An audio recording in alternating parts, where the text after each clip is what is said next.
Well, it's martini time again, and 7 days a week. It's like going to church. Well, we have a good show for you today. I feel like Rachel Maddow. Michelle, we have a good show tonight. I have a good show tonight.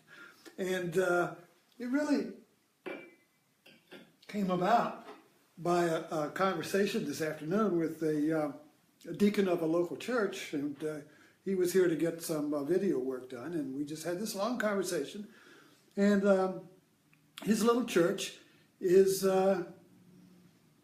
dying. I mean, a lot of the churches are graying. The young people are not coming, and just like the department stores. The department stores and the churches are all shrinking. Where are the young people going? And these are brick and mortar churches that you have to go to in order to connect to the center. You see, these the department stores were used to be the center of society, where you dressed up to go shopping, and the churches you dress up to go to God, and they are a physical center, like a temple, like a sacred mountain or a home tree. And today the paradigm is shifting. And I'm thinking about, well, what is shifting? And then I thought about the Middle Ages, before the Enlightenment and the Protestant Revolution. The Middle Ages was like a big tent. And every city had a cathedral. And each cathedral was a portal to heaven. The heaven and earth, heaven and hell was very big in the Middle Ages. And you wanted to get to heaven. So the church was a portal. And if you look at the cathedrals, the Gothic cathedrals, great interior, an interior space that transported you away from the outside world. So it was like going inside of a womb or inside of a universe. Stained glass lights and statues and deities. And outside there was poverty and plagues and suffering and strife, you see. So these big temples, cathedrals, were the doorway to the transcendent. And then the Protestant Revolution came and broke that tent. And the printing revolution came, so now the center was made portable. And you could carry it around with you in a Bible. And churches sprung up everywhere. So a local community had a local church like a local school. But it was portable. If you had a Bible with you, you could take God with you, you see. But it's still located and centered in a brick and mortar space and time. But now a new paradigm has come to humanity. It's called the internet. And this is a interconnected digital world where you interact with it. And on a computer or cell phone, you have all the history of man available at a click of a finger. All the wisdom of humanity is right there. All the ancient texts, everything. News, entertainment, whatever you want, it's all there. It's a universe. It's an electronic cosmos, you see. This is the new tent. This is the new Middle Ages. This is the new world in which we're all interconnected. And this is an interactive world. And the Eucharist, which was the doorway in the Middle Ages church, in the Catholic Church, is now the cell phone. So if you have one of these babies, you're able to connect to the vast internet cosmos. So I've been talking about, Christ as a mediator. Is Christ, this morning I talked about Christ as a mediator or metaphor. Christ is the portal.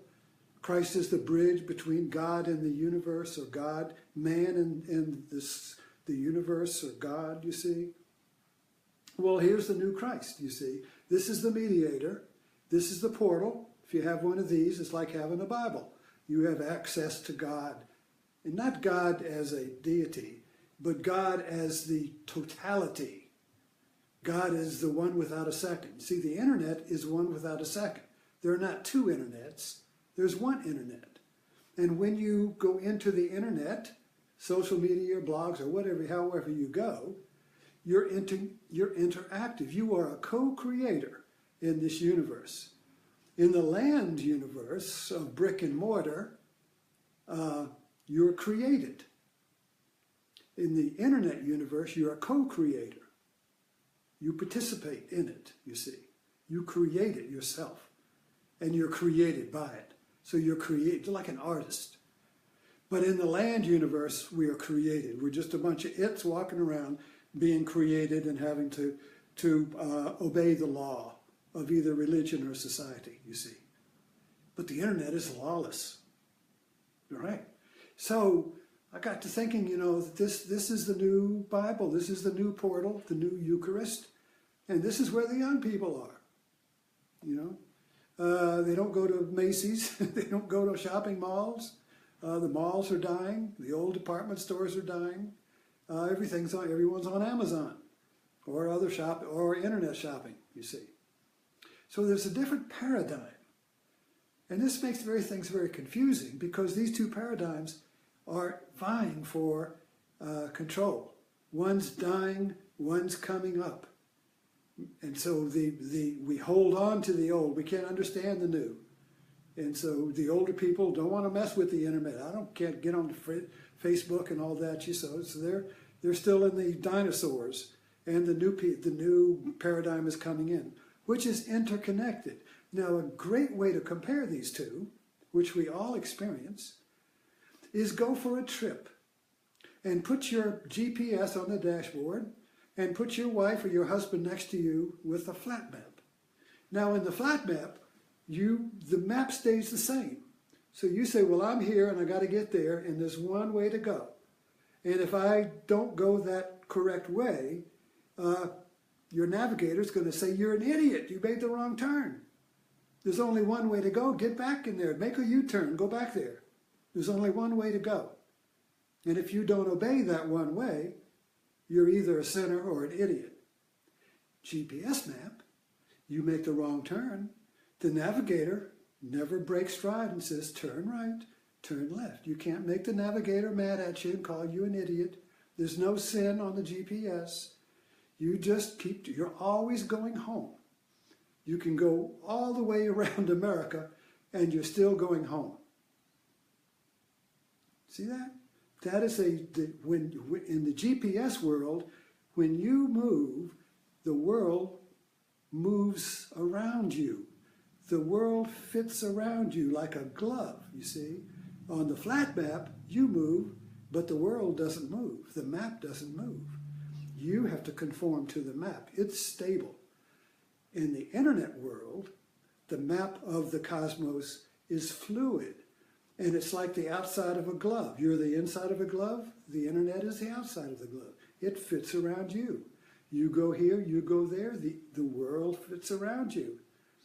This is a metaphor for the reality that is true reality. This is the Buddhist cosmology, the world that the Buddhist teaching sees, is this kind of a world that in which you are always home, in which you are always in sync with the world. The only time we experience that in our flatland, in our materialistic world, is when we're in what so-called is the zone. And that's, in sports or any kind of, or artist, any kind of work, dance or whatever. When you are in the zone, you can't do wrong. You are your art. You are the sport. You're not a thing in the sport. You and the sport are the same, and everything moves as you, like Fred and Ginger Rogers. This is why we like basketball, I think, is because you're watching two teams that are moving like an organism, like ants. Ants all move as an organism. A basketball team moves as an organism. It's interrelated. They're not a bunch of bumper cars bumping into each other. It's all one team, you see. So this idea of an organism, of life being an organism that's in tune with its environment, so that you move and your environment moves with you. So you're always in relationship with your world, you see. That is foreign to our materialistic map, where you're just a thing and you've got to conform to the law. You've got to conform to the map, whether it's religious or secular or psychological, because the map's inside our head. So we have to conform to some image we have of ourselves, you see. So it's all conforming. It's all conforming and obeying and being judged and fit into the world order. And if we don't fit, we're a rebel, we're sinners, we're an outcast, we're heretics, you see, and we're tossed out. So this whole idea of the new paradigm and why people love the internet is that the internet likes you. It fits around you. You go here, the internet fits around you. You go anywhere you want. You can explore anywhere you want, you see. Wow, So this is kind of like an electronic metaphor for what we're missing in the material world and why we want to get out of it and why I can't wait to get onto Facebook or whatever, you see. You see that? You get the idea here? We would rather be on the internet and Facebook than out here conforming to the law. Here, so there's two different realities going on. And that's because they're different paradigms. But the electronic reality is not a real reality. A lightning strike can blow the fuse and it's gone. Where did it go? Where did the world go? Where did reality go? It was all here a minute ago. It's no more real than a lightning flash. It's no more real than a bubble on a stream, you see. So it's a metaphor, electronically created, to mirror the real world that we can't perceive because we're looking at an outdated materialistic map where everything is an it. Everything's an object. Everything's a noun. You see, defined. Everything's defined. Everything's, it's kind of like the old world, Europe, and then people came to America because it was undefined. You could go west and name everything. Nobody had seen it before. We were Adam in paradise. You could name everything. It was all new, you see. Well, we filled that up. And now we're like old Europe. Where is the new world now? Well, we created one, and it's electronic. So, bon voyage. You see. Bon voyage. We're off and going. But I just thought it was interesting. I hope you can get an idea of the tremendous changes going on now are no different than what the Enlightenment was to the Middle Ages. When the Middle Ages crashed and Copernicus said the earth is no longer the center, and Darwin said man is no longer the center, the top species, we're just another species like other species, and Copernicus said earth is just another planet like other planets. This removed the tent pole of the Middle Ages, where earth and man were the center, you see. Earth, man, and God were holding the whole thing up. And that came down. And so we've been in this scientific diaspora since then, and science has been making so much progress that we believe that the scientific method and the objective view of materialism is the only view, and that the world fits our view. The world fits our grammar. Everything's a noun, you see. So we're discovering that reality does not fit our grammar. That reality, that our grammar is just, our language is just a tool.